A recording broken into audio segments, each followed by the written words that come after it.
ce vrăji a mai făcut nevasta mea. Am geaca asta puțin mică, drept care i-am tăiat mânicile și am făcut o vestă. Dar tot bătrânicioasă este și de pe vremea studenției mele. Așa că m-am gândit.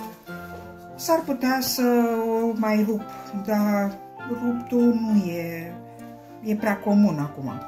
Și am decupat de pe un tricou vechi literele astea care am de gând să le decupez pe fiecare în parte, așa, tot cauciucul ăsta, și să o lipesc din loc în loc. Și mai am niște vopsea pentru piele, dar cred că merge și pe chestia asta să-i fac niște puncte colorate. O să văd, poate o să fac niște puncte colorate și în mijloc o literă. Mai am nevoie de un tub de lipici din ăsta waterproof ca să reziste la spălat. Să vedem cum o să decupez eu literele astea. O să-mi ia ceva timp, dar revin. Astea sunt culorile și asta este ustensila pe care voi băga și voi începe să fac așa niște floricele. O să văd, o să revin. Da, socoteala de acasă nu se potrivește cu aia din târg și aproape toate vopselele mele, inclusiv roșu ăsta, s-au uscat, sunt vechi, așa-mi trebuie.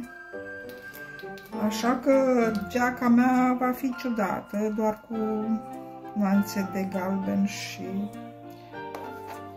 mă rog, ia să văd aici niște maro, poate, să-i dea aspectul ăla de uzat, nu de circ. Toate sunt uscate. Vedem ce facem cu literele.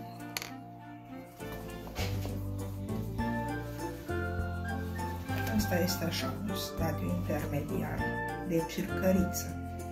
O să vedem, o să vedem. Oricum, vopseaua este pentru retuș de piele, știți, și o să țină și la spălări, sperăm. După cum vedeți, am companie. Sultana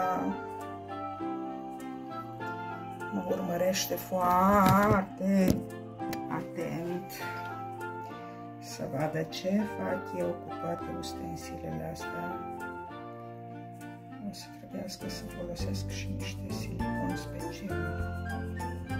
Literele sunt în relief.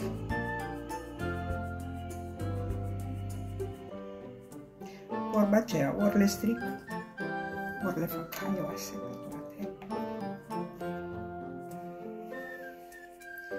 Asta este probă intermediară, ca să-mi dau seama cum stă lipit. Continuăm. Tanina, cam asta a ieșit. Nu mai risc să o jupesc, să o rup. O lăs așa, fanii cu litere, și am și o rochie galbenă. Nu pot să o îmbrac, trebuie să o las la uscat, da.